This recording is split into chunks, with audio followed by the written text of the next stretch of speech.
Good afternoon, everyone. This is Naishad Gadani coming to you from sunny Melbourne. Today is 132nd episode of Career Care Package.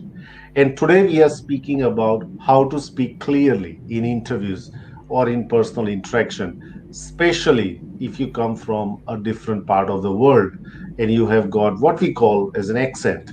As you can see, I have one, and we have got some expert, like absolutely expert, to talk about how can you speak more clearly, and probably also give some tips around how to reduce that heavy Indian accent that I have. So we'll talk to Esther about that. And she is a speech therapist, and she has a great program that one of my clients said that how it has benefited to her. So thank you, Manish, for that that thumbs up, because we Thank really you. love that. And before we bring Esther to talk to us, let's welcome Caroline Brown, the co-host of the show. Thanks, Nation. Your mission, should you choose to accept it, is to sound like Crocodile Dundee at the end of this program and everybody else watching it. So, I'm not promising that. oh, okay. No, it's absolutely delightful to have you here today, Esther. And I think, it's one of those things that it's a bit of a tricky, touchy subject with some people, but the idea really is how to just be better understood, I think, for most people. Yeah. We're not promising to turn anyone into anything that they're not. But so hopefully we'll go through some great tips today to help people be understood on telephone interviews, Zoom interviews, face-to-face interviews, and that kind of thing. So thank you so much for joining us. Thank you very much for having me. It's a pleasure. Thank you. Fantastic. So I guess a great place to start is for you to give, the audience a background into the work that you do to support people, because you're both a speech therapist and you've got the Speak More Clearly training program. So perhaps, give people a rundown of what that involves. Sure, great. I'm a speech and language therapist originally, and I see adults and children, but the adults I work with, a while ago, there were a whole lot of people that came to me and said, look, we're having trouble when we go for a job, when we're on the phone, we feel that it's holding us back from being promoted, even to that degree. And there were others, and I can totally understand this, they were sick to death of repeating themselves. So what I did was we started a few groups, like in the clinic, and I'm in Sydney, but it doesn't matter, I work with people all over the world via Skype and Zoom and that. And then we got more and more people. So we decided to make it easier for people and more accessible. We put together some courses. So I created speakmoreclearly.com online accent reduction courses. So we have an Australian accent course, an American accent course, and a British accent course. But a lot of people don't actually want to have a full-on Australian accent or full-on American accent, etc. That what they really want is to be clearer, just so they can get ahead. And it's very frustrating, even though I know in Australia, there are more than 400 background languages spoken in Australia. Wow. Yeah. I know, it's a real lot. But I think, in Asia and Europe, people are used to speaking 2 and 3 languages. And so people are used to everyone having an accent or fiddling around or whatever with their speech. But here somehow we're still, so it's really tricky for people because they get into an interview. In fact, I've had quite a few people say to me when they've come to me, look, I went for an interview and they said I had really, really great skills. I fitted what they wanted perfectly, but they actually said they weren't going to give me, they were actually told this by the interview panel, that we can't give you the job because your communication skills and your clarity won't work for this company. So it's really frustrating for people, Yeah. So that's why I put these online courses together. Yeah. So people could actually go. I mean, I also have online coaching if people want more individual help and coaching, but the courses are self-contained. You can go through and work through all the video training, audio training, all the tons of stuff in there, and at least make yourself clearer, you know, so that you have better opportunities. Yeah. So that was the main thing. Yeah. And I love working with adults because it's really cool. They're very motivated, and it's really cool. Yeah, absolutely. Yeah. I guess if it's one thing that's getting in your way of getting where you want to go, then why not do some simple things that can fix it? So, yeah. So what are some of the things? I mean, I know this is one of those basic sounding questions, but I think it's worthwhile covering. How do you know? Because not all of us are blessed with a great level of self-awareness. So how do you know if that's getting in your way? Because I think if you asked everyone, they'd go, yeah, I've got communication skills. I've got them ticked off. But how do you know if that's the thing that's getting in your way of, succeeding in a job interview or a phone interview? Yeah. And I think some people are very unaware. There was a gentleman that came actually from the subcontinent, and I'll answer the question in a second, but this is related. He got... The whole family got on the plane. They were migrating to Australia, and as soon as he heard the Qantas, what do you call it? Announcements?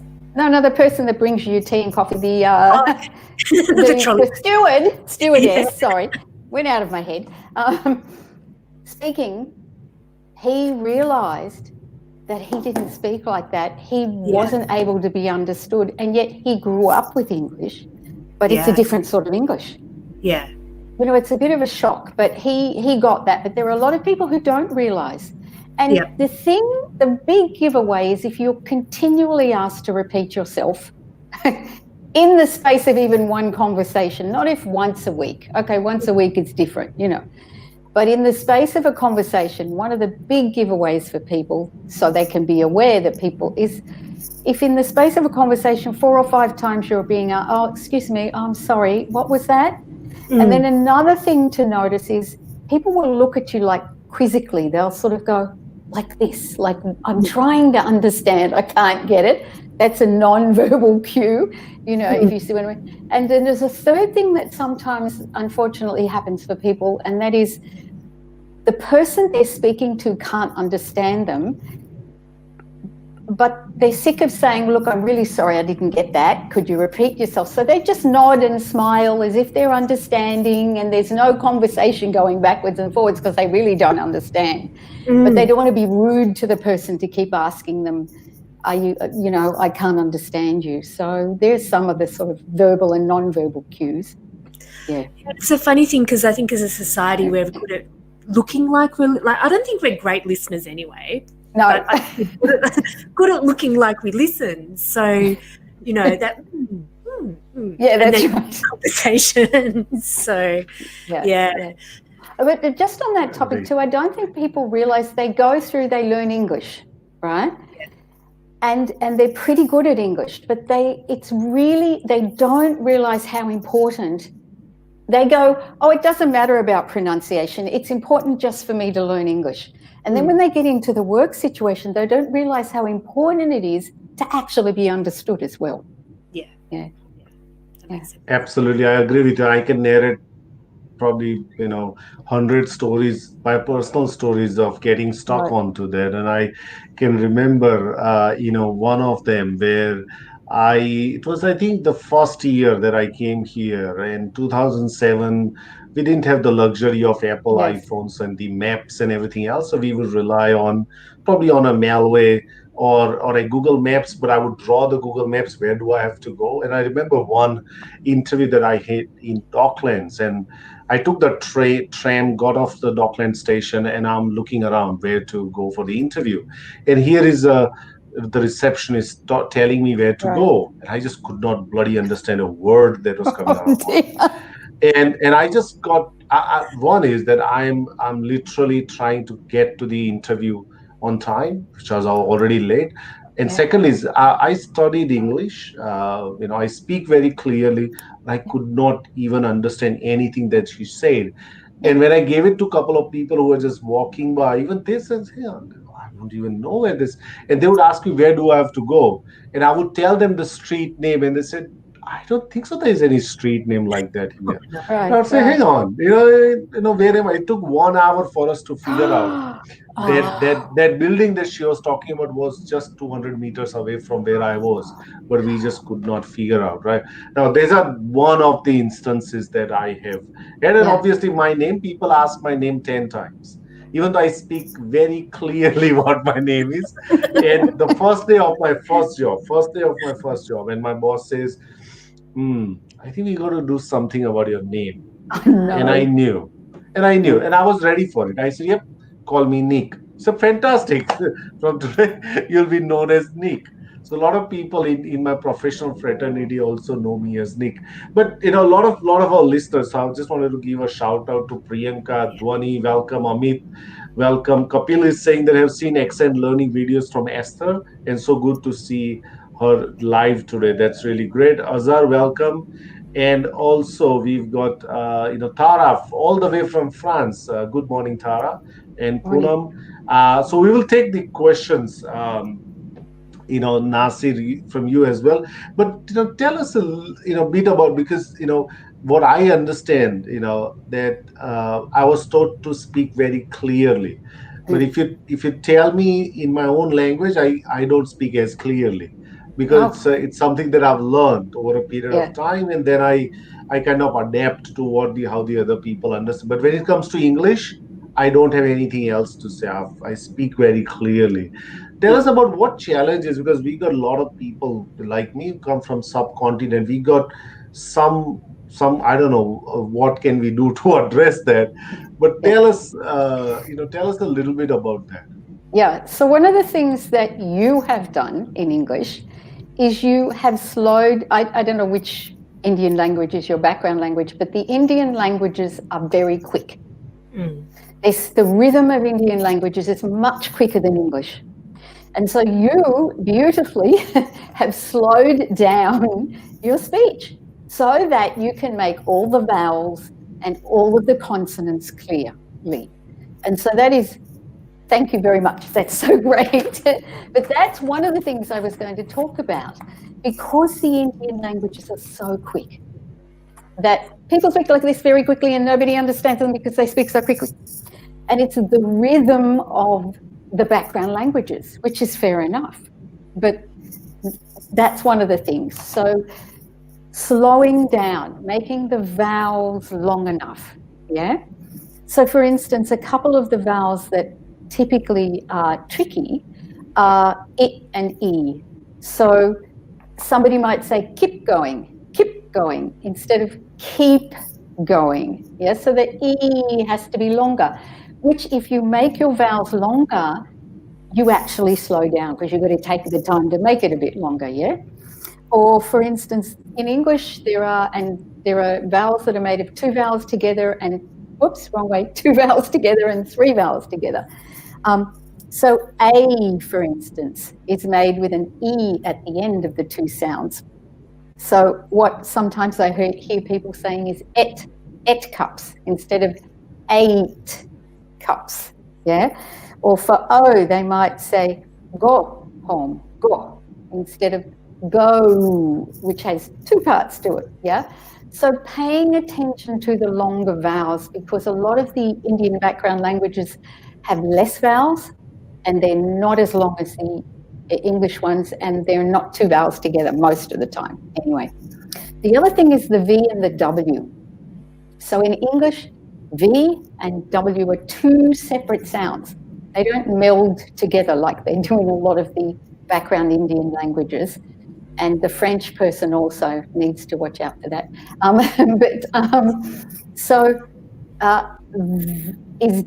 V for Victor is definitely teeth on bottom lip. That's it. You have to feel that. Otherwise, you're not making a V and make the noise in your throat. You have to put your lips right forward, not halfway, not a yeah? So they're two really great tips for background language speakers. The other thing is, as I said before, the rhythm of English and the Indian background languages is very different. So Indian background languages are stress timed. Every syllable is said more or less even. The vowels are more or less even. Okay, that's not always, but and every vowel is pronounced. Yeah. So the rhythm is da, da, da, da, da, da, da, da. In English, it's the da da da da da da da da. Yeah, that's a very rhythm. And how the English rhythm is gotten to is by noticing. So this is another really good tip for people. Which syllable is stressed? The vowel is said clearly. I'll give you an example in a minute. And which is de-stressed. So in English, there are syllables that are de-stressed. The vowel gets shortened and squashed and becomes like you got kicked in the stomach. Yeah. So for instance, one word is. So some people, if you get the stress wrong, people won't understand what you're trying to say in a word of more than one syllable. So instead of saying component, it's component. The po is stressed, not the com. Yeah, but it makes a big difference to the comprehension of what we're trying to say. Another one that typically gets said is career. I have a career, and it's like what? But it's career. The rear is the long part, and the k is the short part. Yeah, so paying attention. So this is about actively listening. A lot of people don't realize, they think they're saying it fine, but no, listen to the people around you. Listen to how they're pronouncing. Which one do they make syllable, do they make long? Which one do they shorten and squish? So there's some of the things. I mean, there are more, but if people worked on those, they would make a big difference. Yeah. So Can I share a quick? Can I just share a quick recent story, Yeah, KB? And now I've started to make fun of this as well, because otherwise it gets Yes. deeper into myself. And I called up someone to do a reference check, and she said, "Oh, no, we are not looking for anything." And I immediately recollect that I think she thinks that I'm here to sell something. And I said, "Look, I'm not calling from an Indian call center. Okay, so can you relax?" And she said, "Oh God, no, that's not what I meant." I said, No, that's fine. I do understand. I do understand that. But I'm now kind of making, making it easier for me, because otherwise I think it sometimes does get into the skin, Yes. that when people, I've seen my son's friend, when he was, I think, in grade 3 or 4, his friend was making fun of him, of his Indian dialect. And I could sense it. He did not. For him, it was fun, and I did not mind that as well.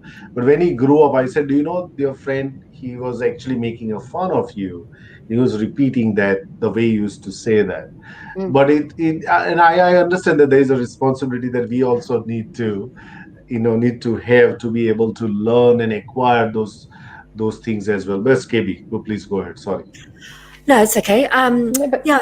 Reflecting on what you're saying there, Nation, sometimes it's, it's kind of making it easier for the other person, isn't it, to help you like ease the situation. And we're so judgmental also about how people sound. Even Australian accents, British accents have a class system around that. You're instantly judged. And, the context of being the taxi driver or the call center worker and that kind of thing. So, but I was just going to say, like, in terms of, a first few sort of key things that people could do, apart from obviously buying your wonderful courses, would be, is it around really listening to how people are pronouncing things, like really tuning into that?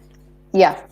I think because a lot of people aren't aware of just that element of syllables and which one has to be long and which one has to be, the elastic band has to be short. Yeah. And it doesn't matter where you come from, because a lot of background languages are stress time, not syllable timed, like, a syllable time, not stress timed, like English. Yeah. So a lot of people, doesn't matter where they come from in the world, have this. English is a bugger, basically, because it's a really difficult language. Yeah. It is a very difficult language, and we're all on our high horse about it, but it is a difficult language, So Yeah. So that active listening, because people don't realize, they say, oh, yes, I'm saying that. But they actually have to listen to every single piece of the word. So that's a really good tip to improve clarity. So, for instance, which is long, which is short, and which is emphasized, which is even eaten up. So often because, and this is why English is a bugger, because let's take the word comfortable. So there's a FOR in the middle, but we don't say it. Mm-hmm. The OR we don't say. But and it doesn't matter where you come from. Everybody does the same, because most other languages are phonetic to writing, whereas English seems like it's almost every word, but it's 20%. What you say is not what you see, and what you see is not what you say. Okay, so comfortable, because there's a for there, people go comfortable. Mm-hmm. Yeah, they don't. So active listening means, is that person saying comfortable? Are they saying, are you comfortable? Active listening means listen to how they're saying it. No, they're not saying that. They're doing something else. What are they doing? Comfortable. The or just gets left out.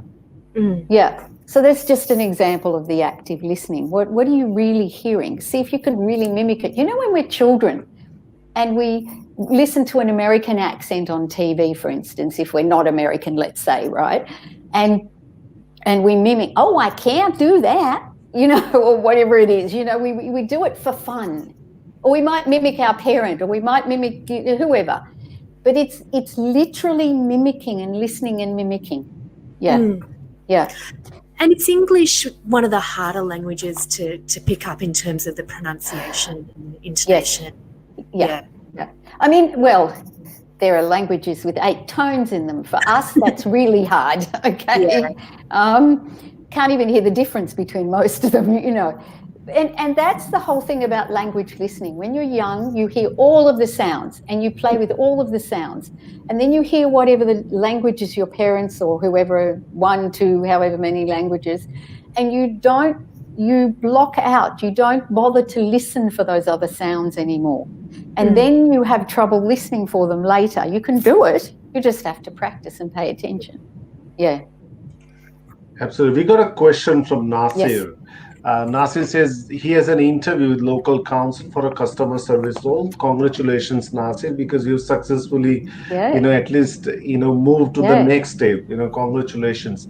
Are there any recommendations from him? And I briefly know Nasir, he comes from a refugee background. What are your, thoughts on that? Because I think that's a very pertinent question, because, is that, because I work with a lot of migrants, and in my current role with Center for Multicultural Youth, we do have people come from refugee background. And even though they sound very confident, but they are also conscious that by letting that out, people will straight away start to judge them. So there might be 2 elements. One is that they accepting their language, and then how they can clearly communicate. What are your thoughts on that? Yeah.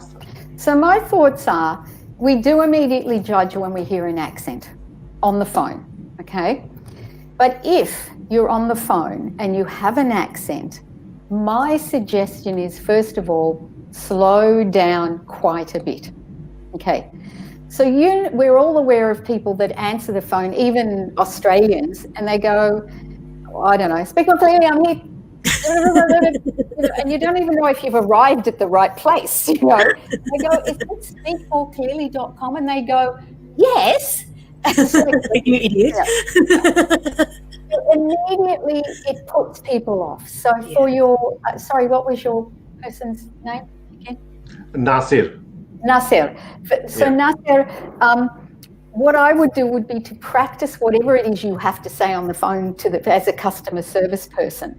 And I would practice it over and over. And another tip is to open your mouth a lot when you're on the phone. They can't see you. It doesn't matter. But because they can't see you, there are no visual cues that they have to interpret what you're saying. So what I would suggest is writing out what you have to say most of the time. I know sometimes you don't know everything you have to say. Stand in front of a mirror, practice it over and over, and overdo your mouth movements.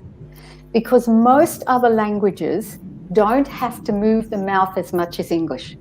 So if you're going to say food, I don't know, let's use that as a word. It's not food. It's food. You got to do the movements, yeah? So practice over and over what you typically have to say to the customers.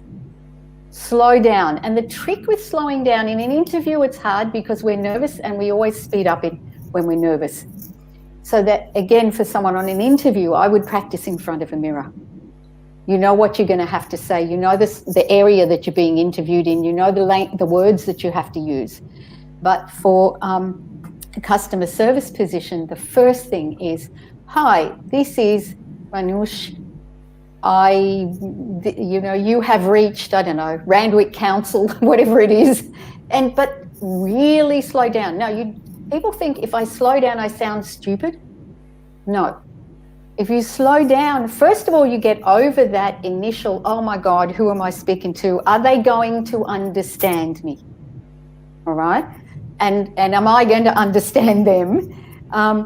So you get over that because you've shown them that even though you have an accent, you can be very clear. Therefore, I have confidence as the person ringing you up that you're going to understand me and I'm going to understand you.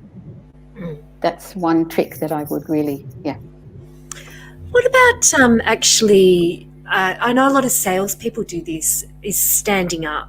Like what happens to your voice when you stand up and you're doing the telephone interview?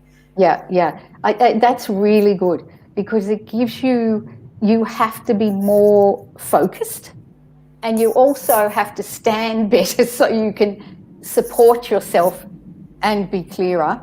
And one of the other tricks is that I found out about, if you stand up before you're doing your interview and you stand in the Superman pose, sorry, my legs are apart. Yeah. There's Superman pose. Apparently, they've actually tested that biomedically and it raises your testosterone if you stand like that, apparently. But what it does is it gives you more confidence. So even if you stand like that for half a minute before you get onto the phone for the interview, you're feeling more centered, you're feeling more, yeah? There's a wonderful TED talk around that. And it's a Superman or Wonder Woman pose that they suggest go and do that in the toilet. Either way, yeah. But it also reduces cortisol, the stress. So it increases testosterone and reduces cortisol. When cortisol. You're more relaxed. powerful, I think. So yeah, it's good. Excellent. Before we take on the next question from Kapil, I'll tell you a story around the tone as well, because my father-in-law was here from overseas, and as a tradition, obviously one of my neighbor used to mow the lawn, and the nature strip was left out. So here is my father-in-law asking the neighbor, who is going to cut this? And the neighbor looks at him and says, what do you mean, man? then he immediately realized his mistake and he said, who's going to cut this? And he says, so it's our turn. Either one month you do it and 1 month we do it. Okay, all right. Now that itself, I saw that in action and I said, oh, what difference does the tone really make? So we'll got a question from Kapil.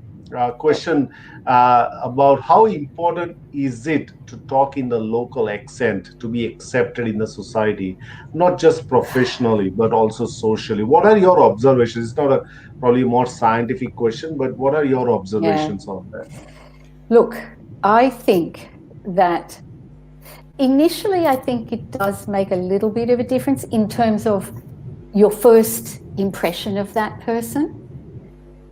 But in the end, if you're a friendly person, you're sociable, you have interesting things to talk about, you have something in common to talk about with whoever the local people are that you're wanting to be social with, I don't think it matters, again, so long as you're clear, really. I mean, and if you're mixing with people who don't want to be with you because you have a little bit of an accent, well, I don't know if it's worth mixing with those. Do you know what I mean? Yeah. It's like there is, yeah. Agree. Suggest Manish is saying, the good to work see front you. as well. Sorry? Sorry, across you there, Nish. I was just going to suggest that maybe it will be the same on the work front as well. It, You know, it is. I think it's a little bit harder on the work front because there's this Yeah. whole team thing that goes on in Australia.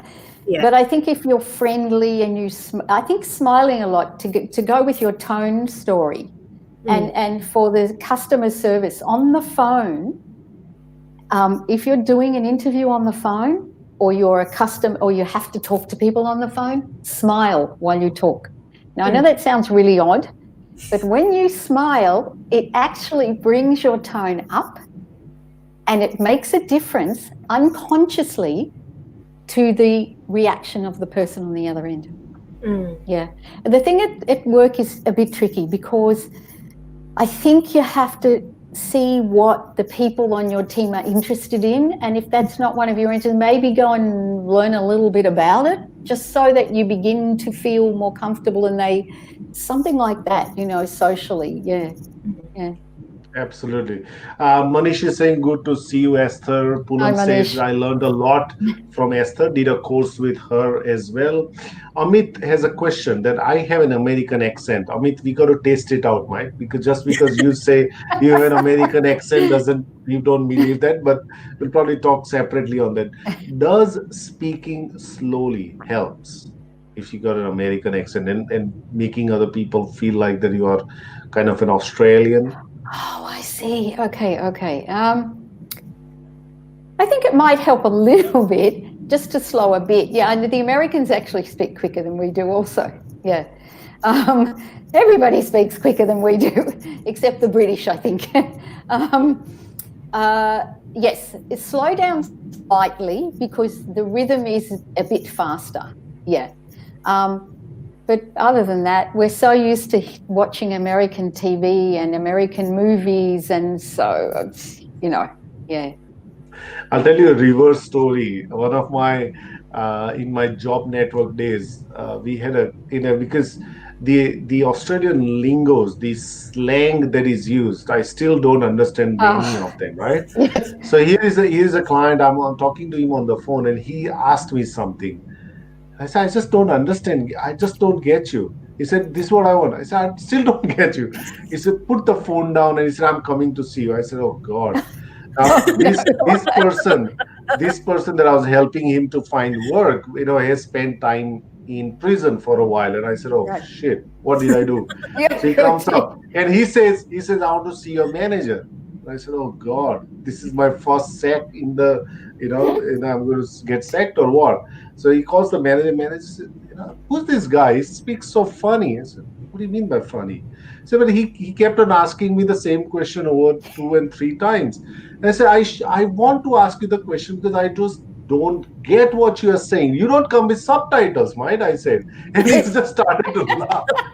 I said, because I said, if you want me to help you, you got to slow down a little bit. I need to really understand what you want and speak in plain English. I don't understand any slang what you are asking. It was, pretty funny. So Tara is saying that I often tell my students to spend a lot of time listening with it in their ears, actively listening, which is pretty good. And what's the next question that we have? Let's see.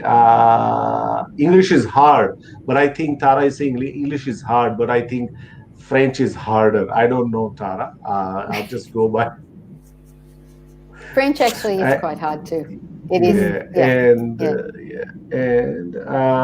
Yes, and Poonam says, I think not only customer service, but everyone should smile while they are talking to on the phone. Great advice. Yes. And Kapil is saying no dramas. That's right. That's pretty Australian to say no drama. Yes, that's right.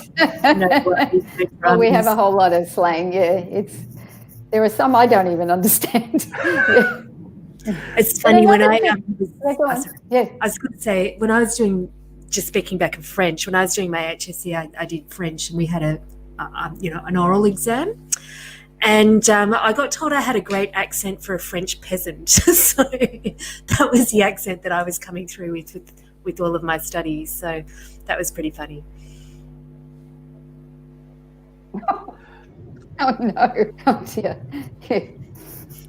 On top of it, yeah. All right. Another So, trick is, yeah, please yeah, go go ahead. ahead. No, Esther, I'm just, No, I yeah, was no, going to no. say, if people are going for an interview and they know that there are technical terms, or if they have to explain how they would solve this problem, you know how sometimes they say, if this happens, what would you do, type thing. And you know the vocabulary you have to use. If you don't know how to pronounce it or which word, syllable to stress if it's a long word, go and look it up in the Cambridge Dictionary. They've got a loudspeaker thing there. You can click on it and hear how to pronounce it. Go to the British one because there isn't an Australian one there, but you can have British or American.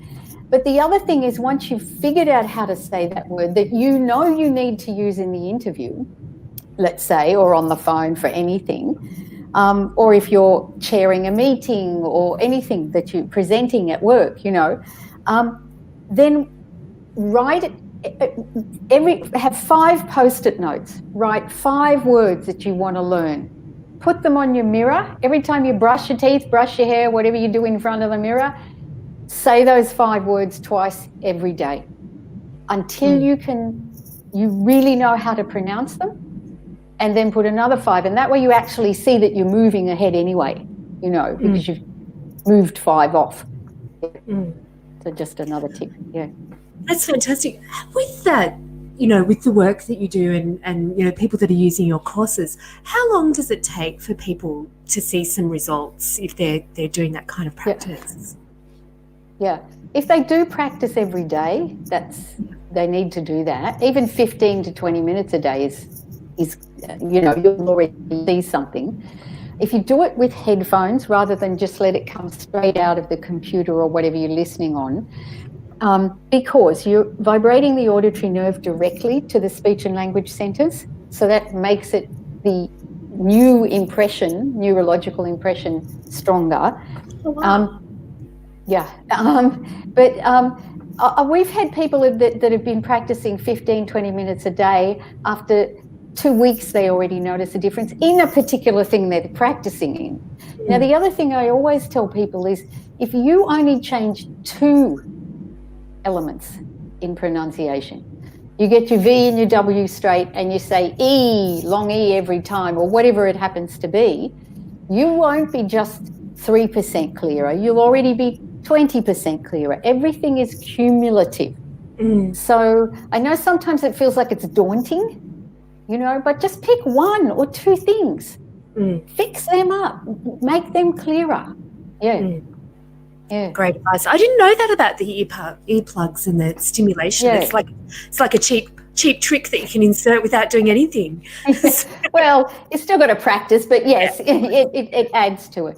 I mean, technically, these are not really the greatest because, it's a long story, but to do with your inner ear and your eardrum and stuff, headphones, the proper headphones are probably better. But we all do this, Yeah.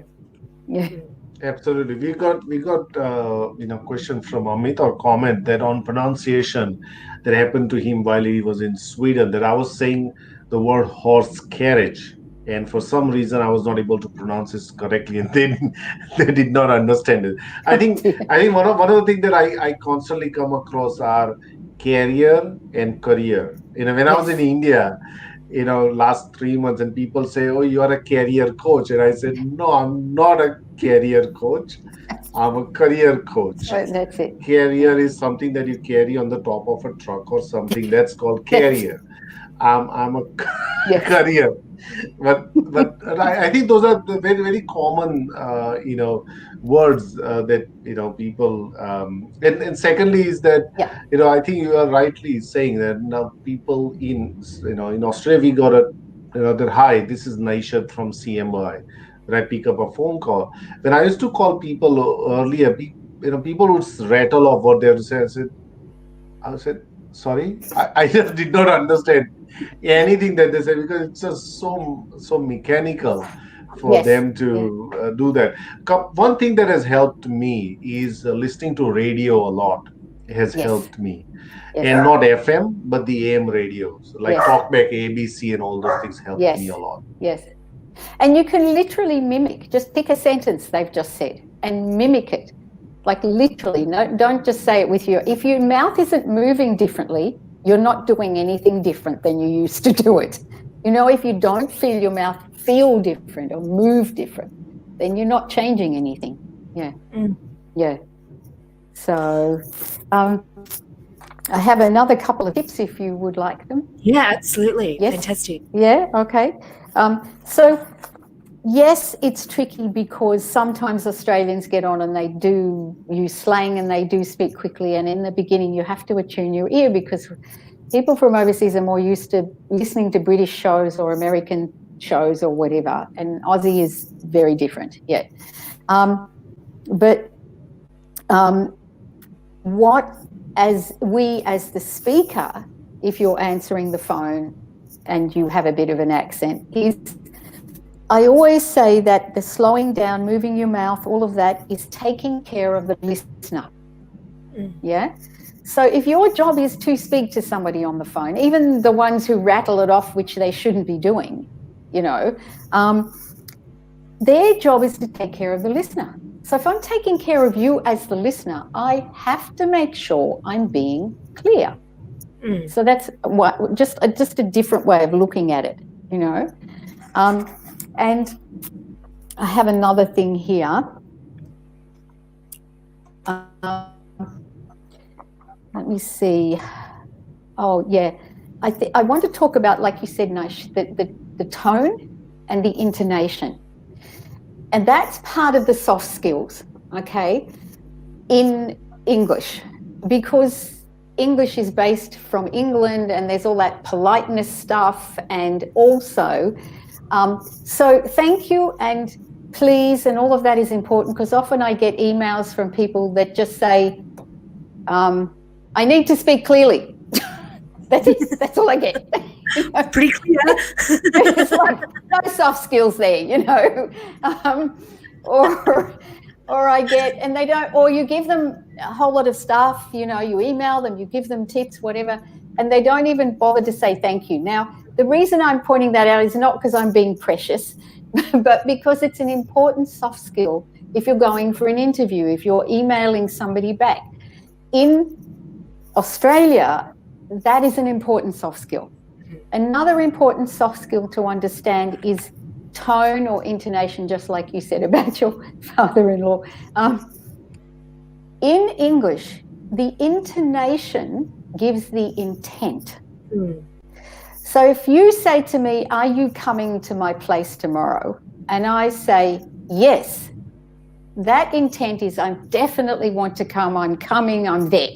But if you say to me, you're coming to my place tomorrow, and I go, yes, a different meaning, yeah? Or if I go, yes, like, oh yeah, I have to come, I don't really want to come, yeah? So it's that sort of thing that to listen out for too, and to start to learn to use, and phrasing. So when comma, take a pause, don't just keep going. Take a pause, because in English we phrase, I'm going to the shops and I'm going to meet my friend and I'm going to have a coffee. 3 different ideas, which I paused and I made a pause in between them. That sort of phrasing is important for being able to be understood clearly.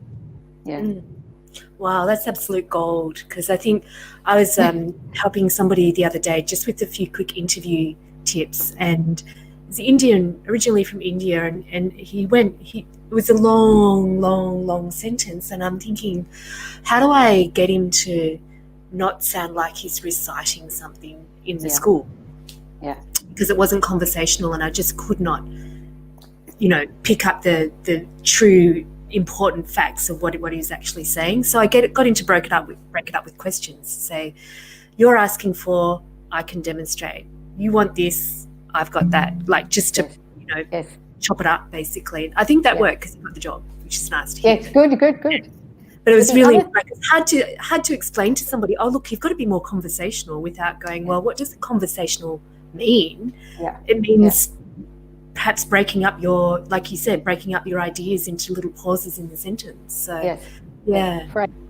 And the other thing within a phrase, which is possibly what our person did, in English, we stress the main meaning words. So if I want to say to you, I had a coffee yesterday at the shops, had coffee yesterday shops. If I got off the boat from somewhere and I couldn't speak English and I wanted to get that across, I would use those words because they're the main meaning words. Yep. The little ones in between are not or emphasized.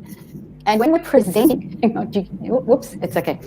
When we're presenting, so if people are concerned about either getting a job or going in an interview or getting a promotion and they have to present to others, standing up there and going, today we're going to talk about the economic situation that happened to us last year. I don't know what you're talking about. English listeners listen for the emphasized words, for the stressed words. If you do not stress words, everything is all the same. It's like a wall of sound to English listeners. They don't know which bit do I need to listen to.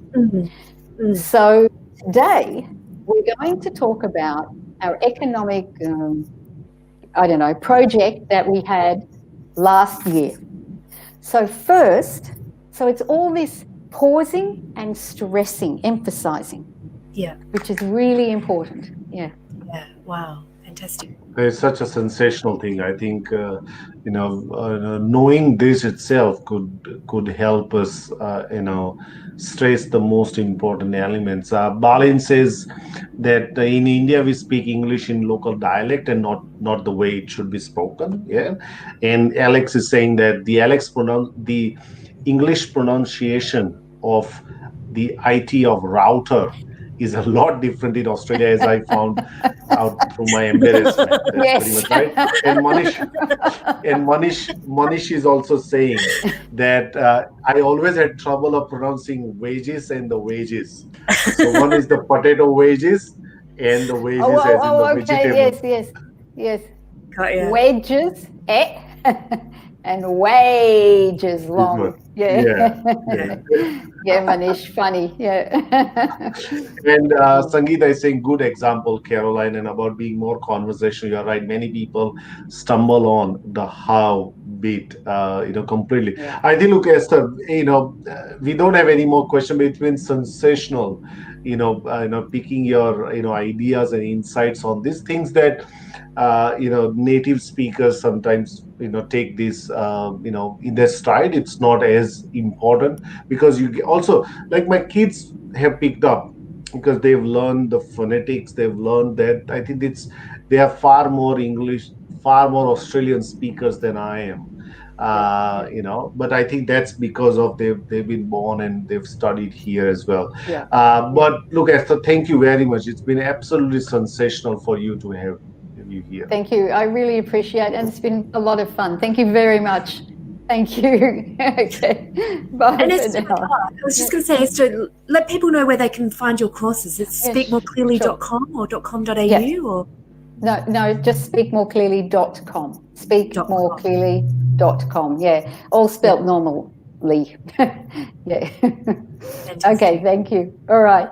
Bye for now. It's been really great. Thank you, Esther. Bye. KB, do you want to talk about what's coming tomorrow? And before you do that, Nasir, if you can, sorry, I'm just trying going to ask get out. Nasir. Wait a minute. Oh, Nasir, I think your questions are pertaining to not today's session. What I suggest is if you want to contact me or Caroline separately, we'll be able to answer some of these questions, which are important. We don't want to ignore the questions at all. But if you want to talk to us separately, we might be able to answer them for you. A quick 10-15 minute call would help you out as well. Yes, KB. I was going to say, I was looking at Nas's comments thinking that we should address that, but please do send us an email or ping us on LinkedIn and we'll answer that, or even bring it up on Friday. as well. So, and yes, I was having a brain snap and I can't remember what we've got on tomorrow. So can you tell That's all people? right. Absolutely. Yeah. Tomorrow we are talking about career change, and I think COVID is, causing a lot of those dilemmas to people, that whether do I continue on the path, do I want to continue on a different path altogether. Now we will not have answers, every answer, but we want to unpack that conversation. So we have got, Alex Barrett and also Rachel Mansfield coming in tomorrow. They are both experts. Rachel comes from a HR background and Alex comes from a recruitment background. And they are all part of Project Displaced, which is a fantastic initiative by Anthony Cohen. So we will be talking to them about career change. So bring your career change questions if you're considering one, if you're thinking about one, or if you've taken on the path. Bring all your questions about it, and we will endeavor to answer them. And yes, we will do this tomorrow, 23 hours after 3 p.m. tomorrow. And we will do this again. Until that, please look after yourself and your family members. Bye for Bye, now. everyone.